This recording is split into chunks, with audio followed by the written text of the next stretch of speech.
Hello my dear students, hope all is well. In today's class, we are going to discuss the long answer type questions from The Poetry of Earth by John Keats. আজকে আমরা এই ক্লাসে the poetry of আর্থ যে কবিতা John Keats তার যে long answer type questions বড় প্রশ্ন সেগুলো নিয়ে আলোচনা করব। First we will discuss the previous year questions beginning from 2015 to 2020 and then we will come to the probable question for the upcoming examination. প্রথমে আমরা 2015 সাল থেকে 2020 সাল পর্যন্ত যে বিগত বছরের প্রশ্ন বড় প্রশ্ন এসেছিল 6 মার্কসের সেগুলো আলোচনা করব। তারপরে আমরা আগামী যে পরীক্ষাতে আমাদের আসছে তার জন্য দু একটা আমরা প্রশ্ন এবং উত্তর আলোচনা করব। ঠিক আছে, তাহলে প্রথমে আমরা শুরু করি the previous year questions beginning from 2015 to 2020। Okay, long answer type questions from 2015। 2015 সালে যে প্রশ্নটি ছিল, why does Keats feel that the poetry of earth is never dead? এটা 6 নম্বর প্রশ্ন ছিল। why does Keats feel, কেন কিটস অনুভব করছেন that the poetry of earth is never dead, যে এই পৃথিবীর যে গান বা পৃথিবীর যে কবিতা এটা কোনোদিনই শেষ হয় না, সেটা মারা যায় না। তাহলে এই যখন উত্তরটা করবো আমরা তখন কি দেখবো যে প্রথমে কবি বলছেন the poetry of earth is never dead, কোনোদিন মারা যায় না, সেটা তিনি এক্সপ্লেন করেছেন। তিনি কি বললেন, যখন গ্রীষ্মকালে কি আছে যে পাখিগুলো থাকে, পাখিগুলো যখন টায়ার্ড হয়ে যায় তখন তারা কি করে, তারা কুলিং ট্রিজের আন্ডার রেস্ট নেয়, রেস্ট নেওয়া তারপর তারা যখন রেস্ট নিতে শুরু করে তখন কি হয়, তখন গ্রাসহপার তারা হেজ টু হেজ তারা কি করে, তারা সে গান করতে শুরু করে। এবং তারপরে শীতকালে আমরা দেখি, এটা গ্রীষ্মকালে ছবি বলা হলো, এবং শীতকালে দেখা যায় যে চারদিকে খুব বেশি শিলাবৃষ্টি হয়েছে, শিলাবৃষ্টি হওয়ার জন্য চারদিকে শান্ত স্নিগ্ধ পরিবেশ হয়ে গেছে, চুপচাপ সবকিছু, তখনই একটা ফায়ার প্লেস থেকে ক্রিকেট গান গাইতে শুরু করে। এবং এটা আবার যখন সিজন চেঞ্জ হয় তাহলে কন্টিনিউয়াস প্রসেস চলতেই থাকে, মানে এটা কোনোদিনই শেষ হয় না। তার জন্য এখানে কবি বলেছেন যে কোনোদিনই পৃথিবীর গান মারা যায় না। ওকে, তাহলে আমাদের লিখতে হবে the poet has in the very first line has emphatically asserts that the poetry of earth is never dead, and to prove this he has pointed out that when in summer the singing birds, they are tired with fun and they are tired, they started to take rest under the cooling trees. At the time the grasshopper starts his song, and then when he is tired, at the same time during the season of winter, again the song of the cricket is heard, breaking the silence of the frosty winter. In this way the song continues and it never has an end, এটা কোনদিন শেষ হয় না। তাহলে এটা আমাদের সাজিয়ে লিখতে হবে যে প্রথমে ছিল সিঙ্গিং বার্ডস, তারা গান গাইছিল, তারপরে তাদের পরে এলো গ্রাসহপার, গ্রাসহপার পরে আবার চলে আসছে উইন্টার, উইন্টারের মধ্যে চলে আসছে ক্রিকেট সং, আবার সেই সিজনে ঘুরে আসছে। তাহলে এটা কন্টিনিউয়াস প্রসেস, কোনোদিনই শেষ হয় না। তার জন্য পোয়েট বলেছেন the poetry of earth is never dead. ঠিক আছে, এবার 2016 সালের প্রশ্ন আছে। 2016 ছিল what picture of summer is presented in the poetry of earth, how has it been carried on to the picture of winter. What picture of summer is presented in the poetry of earth, এই poetry of আর্থ কবিতাতে সামারের ছবিটা কিভাবে কবি তুলে ধরেছেন। তাহলে আমরা কি বলবো, সামারের ছবি, যে সামারের ছবি খুব সুন্দরভাবে তুলে ধরেছেন। প্রথমে তিনি বলেছেন যে সামার টাইমে যে সিঙ্গিং বার্ডস তারা গান গাইছে, তারা যখন খুব হট সানে টায়ার্ড হয়ে যায় তখন তারা কি করে, কুলিং ট্রিজ অ্যান্ড তার রেস্ট নেই, এবং সেই সময় কি করে, সেই সময় hedge to hedge from the near by new mown mead, সেইখান থেকে গ্রাসহপার গান করতে শুরু করে এবং তার গান চারদিকে ঘুরিয়ে দেয়। তাহলে এটা কি দেখলাম আমরা, তারপরে এটা দেখলাম আমরা গ্রীষ্মের ছবি, সামার টাইমের ছবি। আবার কিভাবে বলাচ্ছি, কিভাবে সেটা উইন্টারে চলে যায়। আবার সামার টাইমের পরে কি চলে আসছে, উইন্টার চলে আসছে। উইন্টার কি হয়, উইন্টারে চারদিকে ফ্রস্ট নেমে আসে, চারদিকে শিলাবৃষ্টি হয়, তার জন্য শান্ত একেবারে চারদিকে চুপচাপ পরিবেশ হয়ে যায়। সেই নিস্তব্ধতাকে ভেঙে নিয়ে গান শুরু করে কে, ক্রিকেট কোথায়, সেই ফায়ার প্লেস থেকে গান করতে শুরু করে। তাহলে এইভাবে সামার থেকে আমরা উইন্টারে ঢুকে পড়ছি। তাহলে এটা ভালো করে লিখতে হবে, প্রথমে সামারের ছবি দিতে হবে, তারপর আমরা আসবো উইন্টারের ছবিতে আসবোই। এবার আমরা চলে এসেছি 2017 সালে কি আছে, 17 সালে ছিল what does Keats mean by the poetry of earth. Poetry of earth বলতে কবি কিটস কি বুঝিয়েছেন। Why does he say that the poetry never ceases, কেন তিনি বলেছেন যে এই পৃথিবীর গান কোনোদিন শেষ হয় না, নেভার সিজেস, কোনোদিন শেষ হয় না। তাহলে এটা আমাদের কি আছে, প্রথমে একটা অংশ হচ্ছে what does Keats mean by the poetry of earth. Poetry of earth বলতে কিটস কি বুঝিয়েছেন। তাহলে আমরা কি লিখবো? দ্য পোয়েট্রি অফ আর্থ বলছেন দ্য মিউজিক অফ নেচার, এই প্রকৃতির নেচারের যে মিউজিক সেটাতে পোয়েট্রি অফ আর্থ বলেছেন।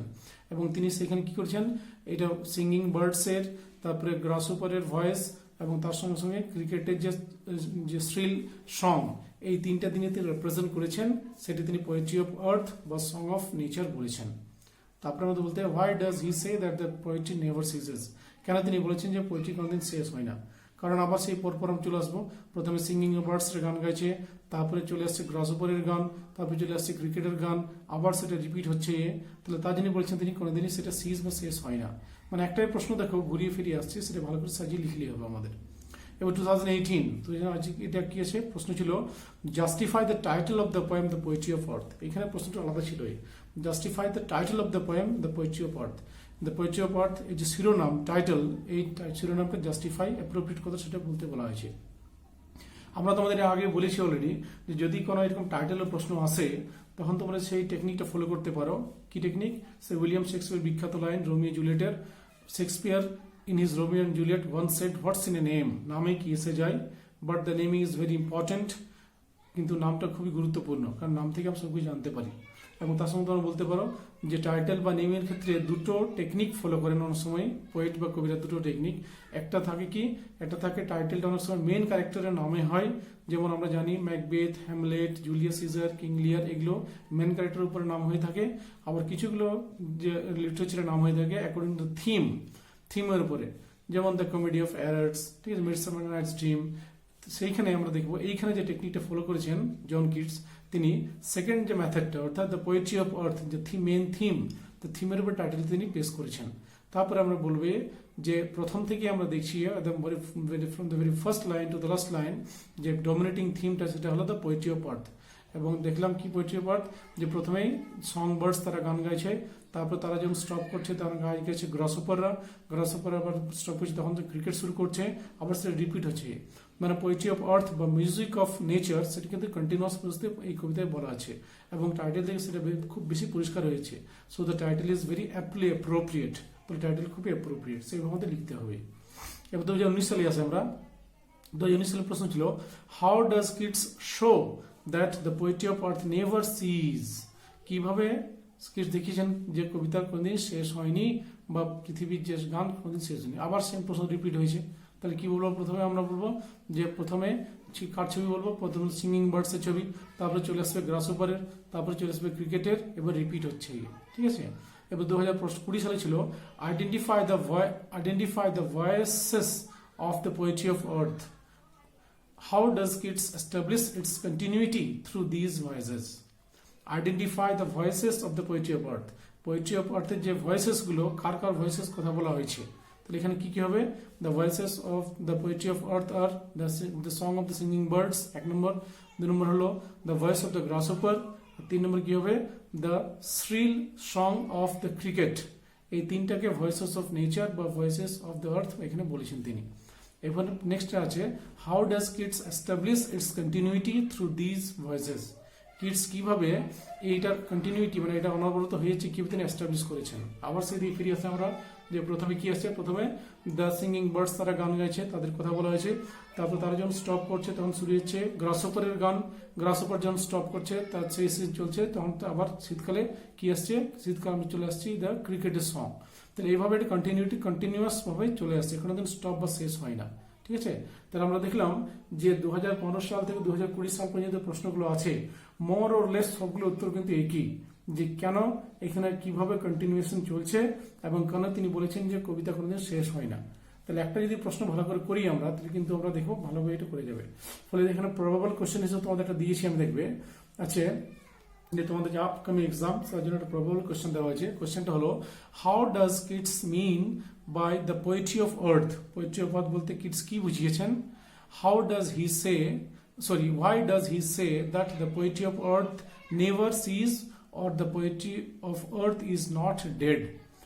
পোয়েট্রি অফ আর্থ কোনোদিন শেষ হয় না বা পোয়েট্রি আর্থ কোনোদিন মারা যায় না, কিভাবে তিনি প্রমাণ করেছেন, ঠিক আছে। তাহলে এইটা রয়েছে। তাহলে আমরা কি দেখলাম? তাহলে দেখলাম দুটো প্রশ্ন আছে, একটা হচ্ছে how does Keats mean by the poetry of earth and why does he say that the poetry never ceases বা ডেড হয় না। এবং আরেকটা প্রশ্ন আছে উইদিন ডাবল কোটেশনে এটাকে অর করে এভাবেও আসতে পারে প্রশ্নটা। The poetry of earth is ceasing never, poetry of কোনদিন শেষ হয় না। What do you mean by the poetry of earth, poetry of earth বলতে কি বোঝানো হয়েছে। And how will the poetry of earth never cease or never die, কিভাবে poetry of কোনোদিন শেষ হয় না, কোনোদিনও মারা যায় না। তাহলে এই কি প্রশ্ন দেখলাম, সেটা আমরা তোমাদের একটা সুবিধা যেন একটা উত্তর করে দিয়েছি, ঠিক আছে। এই উত্তরটা তোমরা ভালো করে খাতায় লিখে নেবে, খাতায় লিখে নিয়ে তোমরা মুখস্থ করবে, রেডি করবে পরীক্ষার জন্য, তাহলে তোমার সুবিধা হবে, ঠিক আছে। এই প্রশ্নটা লিখে নাও, প্রশ্নটা লেখার পরে তারপরে করবে কি, তোমার উত্তরটা ভালো করে লিখে নেবে, এই উত্তরটা ভালো করে রেডি করবে। একটা মডেল উত্তর দিয়েছি আমি, এখান থেকে তোমরা আরো বিভিন্ন চেঞ্জ করে নিয়ে উত্তর রেডি করতে পারো, এটা রাখতে পারো। দেখো আনসারটা আছে, the celebrated young romantic poet John Keats in his Petrarchan sonnet, The Poetry of Earth, establishes the never-ending music of nature. The poetry of earth means the continuous music of nature, represented by the songs of birds, the voice of the grasshopper, and the song of the cricket in the seasons round the year. The lover of beauty, Keats emphatically asserts that the poetry of earth or the music of nature is always there.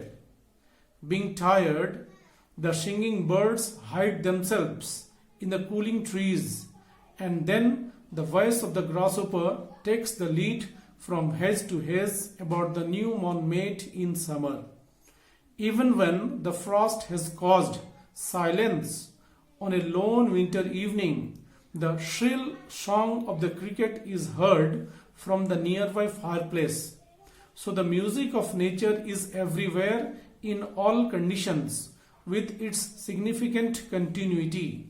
To conclude, rightly said Keats in his Ode to Autumn, within quotation, warm days will never cease, and the music of nature will be there till the doomsday or even after that.